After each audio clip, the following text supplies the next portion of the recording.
ଆଜି ଶୁଣିବା ଆତ୍ମଜୀବନୀ ଆର୍ଯ୍ୟ ଦାସର ଆତ୍ମଲିପି ଭାଗ 10। ଲେଖକ ଅକ୍ଷୟ ମହାନ୍ତି। ଆଇଏସ୍ସିର ଫାଇନାଲ ପରୀକ୍ଷା ପାଖେଇ ଆସିଥାଏ। ମୁଁ ଖୁବ୍ ଧୈର୍ଯ୍ୟର ସହିତ ପଢ଼ାପଢ଼ି କରି ପରୀକ୍ଷା ଦେବା ପାଇଁ ପ୍ରସ୍ତୁତ ହେଉଥାଏ। ଗୀତ କିମ୍ବା ଖେଳଠୁ ଅନେକ ଦୂରେଇ ଯାଇଥାଏ। ଟ୍ୟୁସନ୍ ହେବା ପାଇଁ ବାପା ଅର୍ଥ ଦେଇ ପାରୁନଥିଲେ। କେବଳ ଇଂରାଜୀ ପଢ଼ିବା ପାଇଁ ଆମ ଘର ପାଖ ଏକ ମେସ୍ରେ ଜଣେ ଭଦ୍ରଲୋକଙ୍କୁ ପାଖକୁ ସପ୍ତାହରେ 2 ଦିନ ମୁଁ ଯାଉଥାଏ। ସେ ମୋ ଠାରୁ ପଇସା ନିଅନ୍ତି ନାହିଁ। ଦିନେ ସେ ପଚାରିଲେ, ତୋ ବଡ଼ ଭଉଣୀ ପରେ ଗୀତ ଗାଆନ୍ତି ରେଡ଼ିଓରେ? ହଁ, ଆମ ଗାଁରୁ ଗୋଟେ ପିଲା ଆସିଛି। ସେ ରେଡ଼ିଓରେ ଗୀତ ଗାଇବାକୁ ଇଚ୍ଛା କରୁଛି। ତା ପୂର୍ବରୁ ତୋ ଭଉଣୀ ଆଗରେ ଗୀତ ଗାଇ ନିଜର ଦକ୍ଷତା ଅଛି କି ନାହିଁ ଜାଣିବାକୁ ସେ ଚାହେଁ। ଘରେ ପଚାରି ଆସି ମୋତେ କହିବୁ। ମୁଁ ଆସି ଘରେ କହିଲି। ରକ୍ଷଣଶୀଳ ପରିବାରରେ ଏମିତି ଘଟଣା ଚାଲୁନଥିଲା। କିଏ ଜଣେ ବାହାର ଲୋକ ଆସି ଗୀତ ଗାଇବ, ସେଥିପାଇଁ ସମସ୍ତେ ଅମଙ୍ଗ ହେଲେ। କିନ୍ତୁ ଯେହେତୁ ମୁଁ ସେ ଭଦ୍ରଲୋକଙ୍କ ପାଖରେ ବିନା ପଇସା ଟ୍ୟୁସନ୍ ହେଉଥିଲି, ସେହେତୁ ଅରାଜିରୁ ରାଜି ହୋଇଗଲେ। ସେ ଭଦ୍ରଲୋକ, ଯାହାଙ୍କ ନାଁ ଥିଲା ବୈଷ୍ଣବ ବାବୁ, ତାଙ୍କୁ ଯାଇ କହିଲେ ଯେ ସେ ଗାୟକ ଆମ ଘରକୁ ଆସିପାରନ୍ତି ଗୋଟିଏ ସର୍ତ୍ତରେ। ସେ ଘର ଭିତରକୁ ପ୍ରବେଶ କରିବାନି, ଦାଣ୍ଡ ବାରଣ୍ଡାରେ ବସି ଗୀତ ଗାଇବେ। ମୋ ଭଉଣୀ ଭିତରେ ରହି ଶୁଣି ଗାଇବା ଉପରେ ମତ ଦେବ। ନିର୍ଦ୍ଦିଷ୍ଟ ଦିନରେ ଗାୟକ ଭଦ୍ରଲୋକ ଆସିଲେ। ତାଙ୍କ ନାଁ କାଙ୍ଗାଳି ଚରଣ ବଳ। ଦେଖିବାକୁ ଏକେବାରେ ଅସୁନ୍ଦର। କଳାକାର ହେବାର ଚିହ୍ନବର୍ଣ୍ଣ ଚେହେରାରେ ଆଦୌ ନାହିଁ। ମୋତେ ଲାଗୁଥିଲା ସତେ ଯେମିତି ସେ ସଦ୍ୟ ଜେଲରୁ ଖଲାସ ହୋଇ ଆସିଛନ୍ତି। ଆମ ଦାଣ୍ଡ ବାରଣ୍ଡାରେ ଛିଡ଼ା ହୋଇ ମୋତେ ସେ ହାରମୋନିୟମ ମାଗିଲେ। ମୁଁ ଆଣି ହାରମୋନିୟମ ଦେଲି। ସେ ବାରଣ୍ଡାରେ ବସି ସେ ଗୋଟିକ ପରେ ଗୋଟିଏ ଚମ୍ପୁ, ଓଡ଼ଶୀ, ଛାନ୍ଦ, ଜଣାଣ ଇତ୍ୟାଦି ଗାଇଲେ। ଗୀତ ମନ୍ଦ ନୁହେଁ। ଘର ଭିତରୁ ମୋ ବଡ଼ ଭଉଣୀ ମୋତେ ଡାକି କହିଲା ଯେ ଲୋକଟି ଭଲ ଗାଉଛି। ମୁଁ ଆସି କାଙ୍ଗାଳି ଚରଣ ବଳଙ୍କୁ କହିଲି ସେ ଭଲ ଗାଉଛନ୍ତି ଓ ସେ ରେଡ଼ିଓରେ ଗାଇବା ପାଇଁ ପରୀକ୍ଷା ଦେବା ଉଚିତ। ସେ ବଡ଼ ଦୁଃଖରେ କହିଲେ ଯେ ରେଡ଼ିଓରେ ସେ ପରୀକ୍ଷା ଦେଇଛନ୍ତି 2 ଥର। କୌଣସି ଥର ବି ସେ ସଫଳତା ହାସଲ କରିନାହାନ୍ତି। ପାଠ ବି ପଢ଼ିନାହାନ୍ତି ଯେ ଚାକିରି କରିପାରିବେ। କଟକରେ ରହିବା ପାଇଁ ତାଙ୍କର ସମ୍ବଳ ନାହିଁ। ତେଣୁ କେନ୍ଦ୍ରାପଡ଼ାରେ ଗୋଟିଏ ସଙ୍ଗୀତ ସ୍କୁଲରେ ଶିକ୍ଷକ ଅଛନ୍ତି ଓ ସହରର ବିଭିନ୍ନ ପରିବାରରେ ସଙ୍ଗୀତ ଟ୍ୟୁସନ୍ କରି ଚଳନ୍ତି। ତାଙ୍କ କଥା ଶୁଣି ଦୟା ହେଲା। ଗୋଟେ ଅଜଣା ଭୟରେ ବି ମୋ ଛାତି ଥରି ଉଠିଲା। ଏଇଆ ଯଦି ଗୋଟେ କଳାକାରର ଜୀବନ ହୁଏ, ତେବେ ମୋର କ'ଣ ଆଉ ଲାଇନରେ ଯିବା ଉଚିତ? ଜୀବିକାର କୌଣସି ଭରସା ନାହିଁ। ସମାଜରେ ବି ପ୍ରତିଷ୍ଠା ପାଇବାର ଆଉ କୌଣସି ଭରସା ନାହିଁ। ତା ଅପେକ୍ଷା ଟିକେ ପରିଶ୍ରମ କରି ପାଠ ପଢ଼ିଲେ ଖଣ୍ଡିଏ ଚାକିରି ମିଳିଯାଆନ୍ତା, ଯେଉଁଥିରେ ଆରାମରେ ଘର ସଂସାର ଚଳେଇ ନେଇ ହୁଅନ୍ତା। କାଙ୍ଗାଳି ବେଳ ସେଦିନ ମନରେ ପ୍ରଚୁର ସନ୍ତୋଷ ନେଇ ଫେରିଗଲେ। ଭବିଷ୍ୟତରେ ଗୋଟେ କଳାକାର ହୋଇପାରିବେ, ଏ ଆଶା ତାଙ୍କର ଉଜ୍ଜୀବିତ ହୋଇଉଠିଲା। କିନ୍ତୁ ତାଙ୍କ ଗୀତ ଶୁଣି ମୋର କାହିଁକି ଚମ୍ପୁ, ଓଡ଼ଶୀ ଇତ୍ୟାଦି ପ୍ରତି ଗୋଟେ ବିତୃଷ୍ଣା ଆସିଗଲା। ସେସବୁ ଗୀତରେ ନୂଆ କିଛି ସୃଷ୍ଟି କରିବାର ନାହିଁ, କେବଳ ଫର୍ମୁଲାରେ ଗାଇବାର ଅଛି। ମୁଁ ଭାବିଲି ଯଦି କଳାକାର ହୁଏ ତେବେ ମୋତେ କିଛି ଗୋଟେ ନୂଆ ଢଙ୍ଗରେ ଗୀତ ଆବିଷ୍କାର କରିବାକୁ ହେବ। ହିନ୍ଦୀ ସିନେମା ଗୀତ ବୁଝିବାକୁ କେତେ ସହଜ। ଚମ୍ପୁ, ଓଡ଼ଶୀ ଇତ୍ୟାଦି ଶୁଣିବାକୁ ହେଲେ ତ ଅଭିଧାନ ଧରି ବସି ଶୁଣିବାକୁ ହେବ। ଏହାଛଡ଼ା ଅନ୍ୟ କ'ଣ ଗୀତ ଥାଇପାରେ? ସେତେବେଳେ ରେଡ଼ିଓ ଷ୍ଟେସନ ନୂଆ, ତେଣୁ ସବୁ ଶିଳ୍ପୀ ଆଧୁନିକ ଓ ପଲ୍ଲୀ ଗୀତ ଗାଇବାକୁ ପ୍ରେରଣା ଦିଆଯାଉଥାଏ। ଆଧୁନିକ ଗୀତ ଶବ୍ଦଟି ବଙ୍ଗଳାରୁ ଆମଦାନୀ। ସେ ଗୀତ ଥରେ ଧୀର ମନ୍ଥର। ସେ ଅବିକା ଯୁଗର କେହି କଳ୍ପନା କରିପାରିବେନି। ଯଦି କୌଣସି ସ୍ଥାନରେ ସାଂସ୍କୃତିକ କାର୍ଯ୍ୟକ୍ରମ ହେଉଛି, ତେବେ ସେଠି 20 ଜଣ ଶିଳ୍ପୀ ଥିବେ, ଧୋତି ପଞ୍ଜାବୀ, ସାଦା ଶାଢ଼ୀ ପିନ୍ଧି। ଖୁବ୍ ବିନମ୍ର ହୋଇ ଷ୍ଟେଜ୍ ଉପରକୁ ଉଠି ଗୋଟିଏ ଦିଗକୁ ଚାହିଁ କୌଣସି ମୁଖଭଙ୍ଗୀ ନ କରି ପଥର ମୂର୍ତ୍ତି ପରି ବସି ଗୀତ ଗାଇବେ। ସେ ଗୀତ ଯେ ଶ୍ରୋତାଙ୍କ ଉପରେ ଖୁବ୍ ବେଶୀ ପ୍ରଭାବ ପକାଏ, ମୋର ମନ ହୁଏ ନାହିଁ। ସେ ସଙ୍ଗୀତ ପରିବେଷଣକୁ ମୁଁ ଖେଳ ସାଙ୍ଗେ ଯେତେବେଳେ ତୁଳନା କରେ, ସେତେବେଳେ ସଙ୍ଗୀତ ପଛେଇଯାଏ। ଫୁଟବଲ ଖେଳରେ ଯେତେବେଳେ କେହି ଗୋଟେ ଗୋଲ କରିଦିଏ, ସେତେବେଳେ ଦର୍ଶକମାନେ ଚିତ୍କାର, ହର୍ଷଧ୍ୱନି, ତାଳି ମାରି ଆନନ୍ଦିତ ହୁଅନ୍ତି। ଏ ସଙ୍ଗୀତ କାର୍ଯ୍ୟକ୍ରମରେ ଆଧୁନିକ ଗୀତର ସେମିତି ଉଚ୍ଛ୍ୱସିତ ପ୍ରଶଂସା ମୁଁ ଶୁଣିପାରେ ନା। ନିହାତି ବାଧ୍ୟ ହୋଇ ଦର୍ଶକ, ଶ୍ରୋତା ଗୋଟେ ଦିଟା ତାଳି ମାରିଲେ ତାଙ୍କର କର୍ତ୍ତବ୍ୟ ଶେଷ ହେଲା ବୋଲି ଭାବି ନିଅନ୍ତି। ମନେ ମନେ ଠିକ୍ କଲି ମୋର ଗୀତ ମୁଁ ନିଜେ ବନେଇବି। ମୁଁ ନିଜେ ଗୀତ ଲେଖିବି, ନିଜେ ଗୀତ ସ୍ୱର କରିବି। କିନ୍ତୁ ମୋତେ ତ ହାରମୋନିୟମ ବଜାଇ ଆସେନା। ମୋ ବଡ଼ ଭଉଣୀ ତାର ହାରମୋନିୟମ ପାଖକୁ ଗଲେ ଗାଳି ଦିଏ, କାଳେ ମୁଁ ହାରମୋନିୟମ ଭାଙ୍ଗିଦେବି। ମୁଁ ପୁଣି ଗିରି ସହିତ ବନ୍ଧୁତା ଜମେଇଲି। ଗିରି ଘରେ ଗୋଟେ ପୁରୁଣା ହାରମୋନିୟମ ଥିଲା। ଗିରି ଟିକେ ଟିକେ ସାରେଗାମାପା କରିପାରେ, ଠିକ୍ କୌଣସି ଗୀତର ସ୍ୱର ଉଠାଇ ପାରେ ନା। ମୁଁ ବି ଚେଷ୍ଟା କରି କୌଣସି ଗୀତ ବଜାଇ ପାରେ ନା, କାରଣ ଯେଉଁ ଗୋଟିଏ ଦୁଇଟି ଗୀତ ମୁଁ ଗାଇପାରୁଥିଲି, ସେଗୁଡ଼ିକର ସ୍ୱର ଖୁବ୍ କଠିନ, ଆଉ ମୋତେ ବଜାଇ ଆସେନା। ଏହି ସମୟରେ ଆମ କଲେଜରେ ଗୋଟେ ହଲଚଲ ହୋଇଗଲା। କଲିକତାରୁ ଜଣେ ବିଶିଷ୍ଟ ଖେଳାଳି ଆସୁଛନ୍ତି ଓଡ଼ିଶାର ଖେଳାଳିମାନଙ୍କୁ ତାଲିମ ଦେବାକୁ।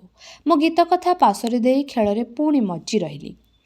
କିଲା ପଡ଼ିଆରେ ସେତେବେଳେ ବାରବାଟୀ ଷ୍ଟାଡିୟମ ତିଆରି ହେଉଥାଏ। ଆମ କଲେଜରୁ କେତେଜଣ ପିଲା ବଛା ହୋଇଗଲୁ। କଲିକତାର କାର୍ତ୍ତିକ ବାବୁ ଜଣେ ନାମକରା ଖେଳାଳି।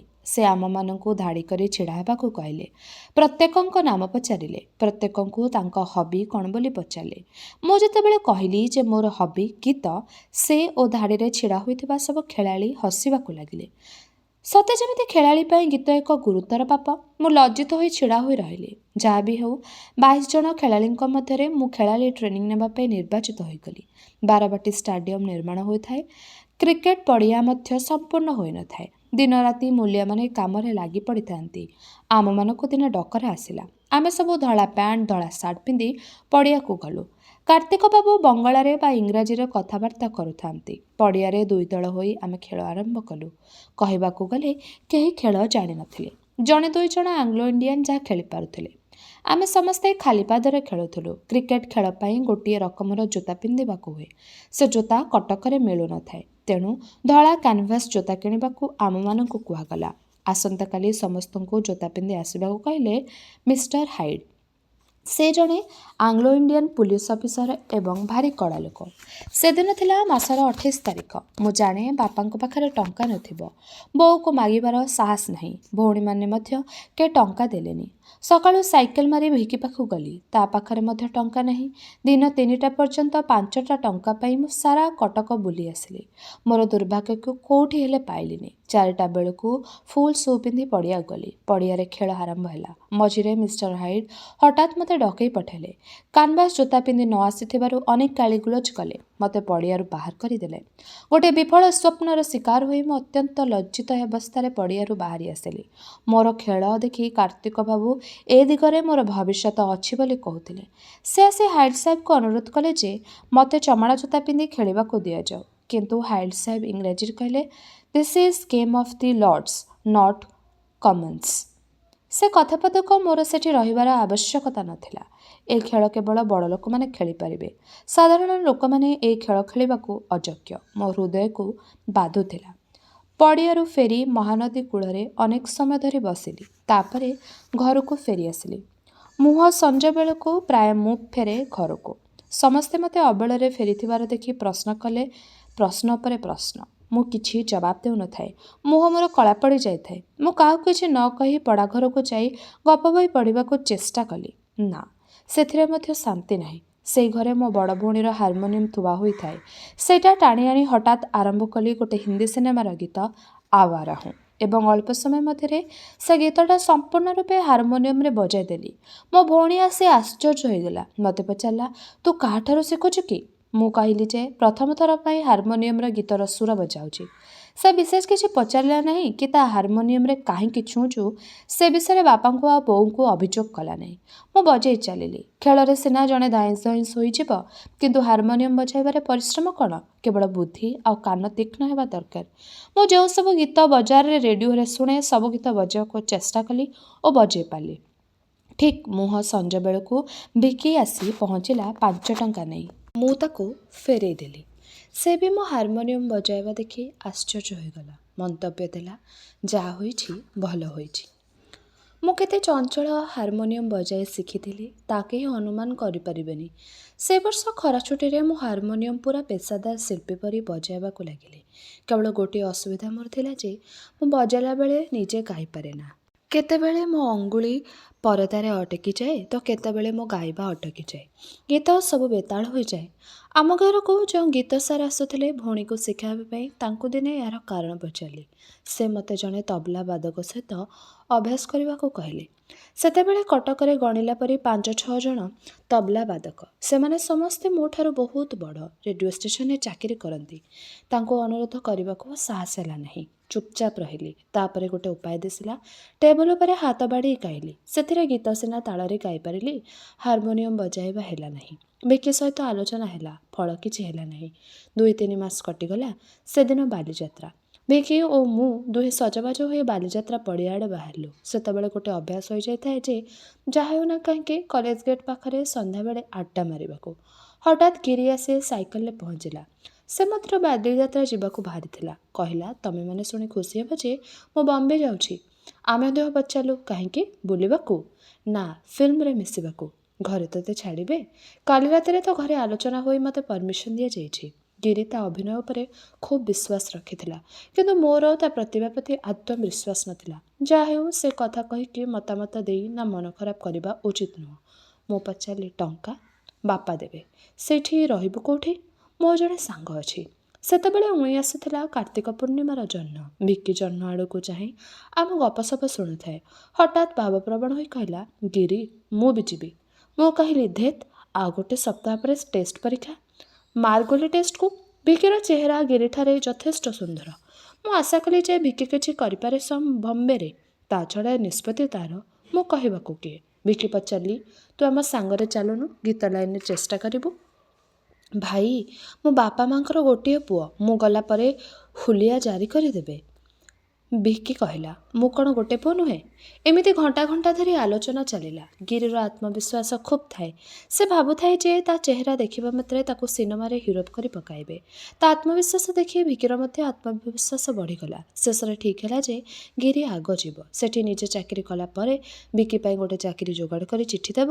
ତାର ଆଶା ଥିଲା ସେ ନିଶ୍ଚୟ ମାସକ ଭିତରେ ଚାକିରି ଖଣ୍ଡେ ପାଇବ କିମ୍ବା ଫିଲ୍ମରେ ଚାନ୍ସ ପାଇବ। ସେଦିନ ଆମେ ବାଲିଯାତ୍ରା ବୁଲିବାକୁ ଗଲୁ। ବିଶେଷ ମଜା କରିପାରିଲୁନି। କଟକର ବାଲିଯାତ୍ରା କଟକିଆଙ୍କ ପାଇଁ ଏକ ବିଶେଷ ଆକର୍ଷଣ। ପିଲାଠୁ ବୁଢ଼ା, ଝିଅଠୁ ବୁଢ଼ୀ ସମସ୍ତେ ଯାଇ ବାଲିଯାତ୍ରା ପଡ଼ିଆରେ ନିଶ୍ଚୟ ଛୁଇଁ ଆସିବେ। ସେତେବେଳେ କିଲା ପଡ଼ିଆରେ ଦୋକାନ ସବୁ ବସୁନଥିଲା। କ୍ୟାଣ୍ଟନମେଣ୍ଟ ରୋଡ଼ରୁ ଯେଉଁ ସରୁ ରାସ୍ତାଟି ଅଫିସର କ୍ୱାର୍ଟର କଡ଼େ କଡ଼େ ଯାଏ ଗଡ଼ଗଡ଼ିଆ ଘାଟଠାରେ ମିଶିଛି, ସେ ରାସ୍ତାର ଦୁଇ କଡ଼େ ଦୋକାନ ସବୁ ବସୁଥିଲା। ଟୋକାମାନେ ବାଲିଯାତ୍ରା ଦିନ ଜ୍ୟୋତ୍ସ୍ନା ବିହାର କରିବାକୁ ଡଙ୍ଗାରେ ମହାନଦୀ ଭିତରକୁ ଯାଉଥିଲେ। 2 ବର୍ଷ ହେବ ମୁଁ, ଭିକି, ଗିରି ଯାଉଥିଲୁ ଡଙ୍ଗାରେ। ଏ ବର୍ଷ ଗିରି ଯିବାକୁ ରାଜି ହେଲାନି।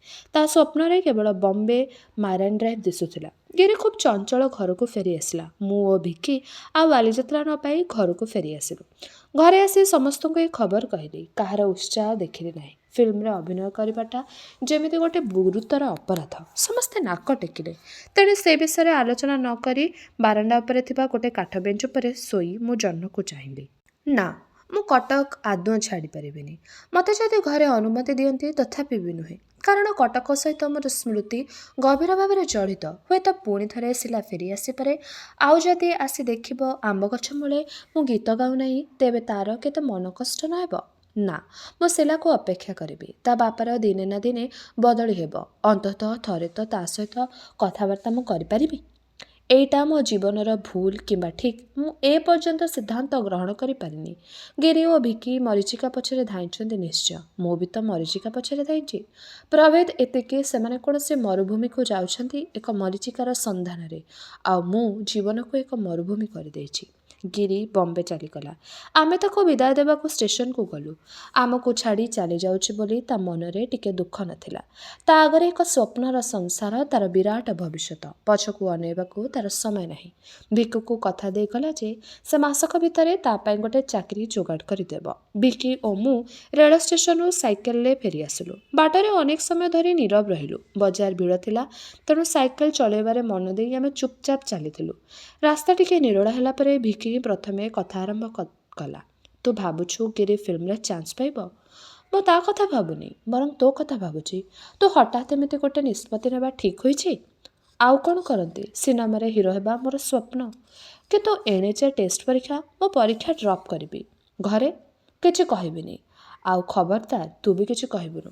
ଦେଖ ଗିରି, କଥା ଉପରେ ଭରସା କରି ପରୀକ୍ଷା ଡ୍ରପ୍ କରିବା ଉଚିତ ନୁହେଁ। ସେ ଆଗେ ଚାକିରି ପାଉ, ତାପରେ ସିନା ଆଶା କରିବୁ ଯେ ସେ ତୋ ପାଇଁ ଖଣ୍ଡେ ଚାକିରି ଯୋଗାଡ଼ କରିଦେବ। ଆଉ ଗିରିର କିମ୍ବା ତୋର କ'ଣ ଶିକ୍ଷାଗତ ଯୋଗ୍ୟତା ଅଛି ଯେ ତୁମେମାନେ ସାଙ୍ଗେ ସାଙ୍ଗେ ଚାକିରି ପାଇଯିବ? ତୁ ଗୋଟେ ପେସିମିଷ୍ଟ। ଭିକିର ଏ ପଦ କଥାକୁ ମୁଁ ଆଉ ତା ସହିତ ଯୁକ୍ତିତର୍କ ନ କରି ଘରକୁ ଚାଲି ଆସିଲି। ଟେବୁଲ ଉପରେ ଖେଳା ହୋଇ ପଡ଼ିଛି ମୋର ପଢ଼ା ବହି। ଚୌକିରେ ବସି ପଢ଼ିବାକୁ ଚେଷ୍ଟା କଲି, କିନ୍ତୁ ପଢ଼ି ହେଲାନି। ମନରେ ସେ ଗୋଟିଏ ପ୍ରଶ୍ନ, ଆମ 3 ଜଣଙ୍କ ଭିତରୁ ପ୍ରକୃତରେ କିଏ ଠିକ୍ ବାଟରେ ଯାଉଛି? କେତେବେଳେ ଗିରିର ବିଦାୟ ବେଳର ଦୃଶ୍ୟ, କେତେବେଳେ ଭିକିର ଭାରି ଭାରି ମୁହଁ, କେତେବେଳେ ଶିଲାର ମୁହଁ ମୋ ଆଖି ଆଗରେ ନାଚୁଛି। ହେ, ମୁଁ ଆଉ ପରୀକ୍ଷା ଦେବିନି। କ'ଣ ଲାଭ ଏ ପାଠରେ? ଏତେ ଅଳ୍ପ ବୟସରୁ ଗିରି ଚାଲିଗଲା ବମ୍ବେ। ହୁଏତ ଫିଲ୍ମ ଷ୍ଟାର ହୋଇ ଯାଇପାରେ। ତାପରେ ଯଦି ଭିକି ସେ ବି ଷ୍ଟାର୍ ହୋଇଯାଇପାରେ ଆଉ ମୁଁ ଏଠି ଖାଲି ପାଠ ପଢ଼ି ପଢ଼ି ଗୋଟେ କିରାଣୀ ହେବି। ମୋ ବାପା ଜୀବନ ସାରା ଇଣ୍ଟରଭ୍ୟୁ ଦେଇ ଆସୁଛନ୍ତି ପ୍ରମୋସନ୍ ପାଇଁ। ସେ କାହାକୁ ଖୋସାମତ କରୁନାହାନ୍ତି ବୋଲି ଆଜି ବଡ଼ ଚାକିରିକୁ ଯାଇପାରୁନାହାନ୍ତି। ତାଙ୍କର ବନ୍ଧୁମାନେ ଅନେକ ଦିନରୁ ଗ୍ୟାଜେଟେଡ୍ ଅଫିସର ହୋଇ ଗଲେଣି, ଅଥଚ ବାପା ଯେଉଁଠି ଥିଲେ ସେଇଠି। ସେଦିନ ରାତିରେ ଶୋଇପାରିଲିନି କି ପଢ଼ିପାରିଲିନି। ସକାଳେ ବାପା ଉଠି ଦେଖିଲେ ମୁଁ ଟେବୁଲ ପାଖରେ ବସିଛି। ଭାବିଲେ ମୁଁ ରାତି ସାରା ପରୀକ୍ଷା ପାଇଁ ପଢ଼ାପଢ଼ି କରୁଛି। ମୋତେ କହିଲେ ଘଣ୍ଟାଏ ଶୋଇପଡ଼। ମୁଁ କିଛି ଉତ୍ତର ଦେଲି ନାହିଁ। ସିଧା ଯାଇ ମୋ ଖଟ ଉପରେ ଗଡ଼ିବାକୁ ଲାଗିଲି। ପ୍ରାୟ 7ଟା ବେଳେ ଭିକି ଆସିଲା। ତା ମୁହଁ ଅସମ୍ଭବ ଭାବରେ ଗମ୍ଭୀର। କ'ଣ ହୋଇଛି ବୋଲି ମୁଁ ପଚାରିବାରୁ ସେ ତା ଦୁଃଖ ମୋତେ ଜଣାଇଲା। ଘରେ ବମ୍ବେ ଯିବା ପାଇଁ କହିଲି। ଭଉଣୀ ଭିଣେଇ ଆସିଥିଲେ। ସେମାନେ ରାଜି ହେଲେ ନାହିଁ। ମୋତେ ବାଧ୍ୟ କଲେ ଟେଷ୍ଟ ପରୀକ୍ଷା ଦେବାକୁ। ମୁଁ ତ କିଛି ପ୍ରିପେୟାର ହେଇନି। ଚାଲ ତୋର ମୋର ବସି ପଢ଼ିବା। ମୁଁ କହିଲି କାଲି ରାତି ସାରା ମୁଁ ଶୋଇନି, ପଢ଼ାପଢ଼ି ବି କରିନି। ଖାଲି ଭାବୁଛି ପରୀକ୍ଷା ଦେଇ ଯଦି ଫେଲ୍ କରିବି। ଭିକି କହିଲା ମୁଁ ତ ଫେଲ୍ କରିବାକୁ ଚାହୁଁଛି। ଫେଲ୍ କଲେ ମୋତେ ବାଧ୍ୟ ହୋଇ ବମ୍ବେ ଯିବାକୁ ଅନୁମତି ଦେବେ। ଆଉ ଯଦି ଫେଲ୍ ନ କଲୁ? ଫେଲ୍ କରେ କି ପାସ୍ କରେ ଯେମିତି ହେଲେ ମୁଁ ବମ୍ବେ ଯିବି। ମୋତେ କେହି ଅଟକେଇ ପାରିବେନି। ଭିକି ଚାଲିଗଲା। ଆଉ 5 ଦିନ ଅଛି ଟେଷ୍ଟ ପରୀକ୍ଷା। ନା ଭିକି ପଢ଼ିପାରୁଛି ନା ମୁଁ। 5 ଦିନ ଭିତରେ ଖୁବ୍ କମ୍ ଦେଖାଦେଖି ହୋଇଛି ଭିକି ସାଙ୍ଗରେ। ଭିକି ପଢ଼ାପଢ଼ି ଅପେକ୍ଷା ବେଶୀ ଅପେକ୍ଷା କରୁଥିଲା ଗିରିର ଚିଠି ପାଇଁ। ପରୀକ୍ଷା ପୂର୍ବଦିନ ଚିଠି ଆସିଲା ବମ୍ବେରୁ। ଗିରି ଲେଖିଛି ଯେ ସେ ଟ୍ରେନ୍ରେ ଗଲାବେଳେ ଜଣେ ଭଦ୍ରଲୋକଙ୍କ ସହ ବନ୍ଧୁତା ଜମେଇଥିଲା। ସେ ଭଦ୍ରଲୋକ ଗିରିକୁ ଆସନ୍ତା 7 ଦିନ ଭିତରେ କୌଣସି ନା କୌଣସି ଚାକିରିରେ ଭର୍ତ୍ତି କରାଇଦେବେ ବୋଲି କଥା ଦେଇଛନ୍ତି। ଚିଠି ପଢ଼ି ଭିକି ଖୁବ୍ ଆଶାବାଦୀ ହୋଇଗଲା। ଆଉ ମୋତେ ଗାଳି ଦେଲା ପରି କହିଲା ଦେଖିଲୁ ଗିରି ଚାକିରି ପାଇଯାଇଛି। ତୋର ଖାଲି ଅବିଶ୍ୱାସ। ଆମେ 3 ଜଣ ଏକା ସାଙ୍ଗେ ଯାଇଥିଲେ କ'ଣ କ୍ଷତି ହୋଇଥାନ୍ତା? ମୁଁ ଚୁପ୍ ରହିଲି। ଲାଭ କ୍ଷତିର ହିସାବ ଖାତା ମୁଁ ସେତେବେଳେ ଯାଏଁ ଖୋଲି ନଥିଲି। ପରୀକ୍ଷାର ପ୍ରଥମ ଦିନ ଭିକି କପି କରୁ କରୁ ଧରାପଡ଼ିଲା ଓ ଏକ୍ସପେଲ୍ ହୋଇଗଲା। ମୁଁ ଡରିମରି ପରୀକ୍ଷା ଦେଉଥାଏ। ମୋର ସେଣ୍ଟ ଅଫ୍ ହେବାର କୌଣସି ଆଶା ନଥାଏ। ମୁଁ ଦିନେ ପରୀକ୍ଷା ସରିଲା ପରେ ବାହାରକୁ ଆସିଲା ବେଳକୁ ଭିକି ଅପେକ୍ଷା ଛିଡ଼ା ହୋଇଥିବାର ଦେଖିଲି। ପରୀକ୍ଷା କେମିତି ହୋଇଛି ସେ ପଚାରିଲା। ମୁଁ କହିଲି ଭଲ ହୋଇନି। ପାସ୍ କରିବାର କୌଣସି ଚାନ୍ସ ନାହିଁ। ଦେଖିଲୁ ମୁଁ କେମିତି ପରୀକ୍ଷାରୁ ବଞ୍ଚିଗଲି। ବର୍ତ୍ତମାନ ବିଶ୍ୱବିଦ୍ୟାଳୟ କାନୁନ ଅନୁସାରେ ମୁଁ 3 ବର୍ଷ ପରୀକ୍ଷା ଦେଇପାରିବିନି। ଏଇ 3 ବର୍ଷରେ ମୁଁ ଅନେକ କିଛି କରିପାରେ। ବମ୍ବେ ଯିବାର ଆଉ କୌଣସି ବାଧା ନାହିଁ। ମୁଁ କଲେଜ ଫାଟକ ଆଡ଼କୁ ଅନେଇ ଛିଡ଼ା ହୋଇଥିଲି। ଦେଖିଲି ଗିରି ସାଇକେଲ ପେଲି ଆସୁଛି। ବମ୍ବେ ଯିବାର ମୋଟେ 10-15 ଦିନ ହୋଇଛି। ହଠାତ୍ କ'ଣ ଫେରି ଆସିଲା? ଗିରି କହିଲା ରାଜକ ପୁର ପାଖକୁ ଯାଇଥିଲି। ସେ ମୋ କାହାଣୀ ଶୁଣି କହିଲେ ଯେ ମୋ ନିଶଧାଡ଼ି ଗୁଜୁରୁନି। ତେଣୁ ଫେରି ଆସିଲି। ଭିକିର ମୁହଁ କଳା ପଡ଼ିଗଲା। ତେବେ ଏଇଠାରେ ଶେଷ ହେଲା ଆତ୍ମଜୀବନୀ ଆର୍ଯ୍ୟ ଦାସର ଆତ୍ମଲିପିର ଏହି ଭାଗଟି। ଆଗାମୀ ଅଧ୍ୟାୟରେ ଏହି ଆତ୍ମଜୀବନୀଟିର ବାକ୍ୟାଂଶ ଗୁଡ଼ିକ ଆମେ ଶୁଣିବା। ରହିଲି ନମସ୍କାର।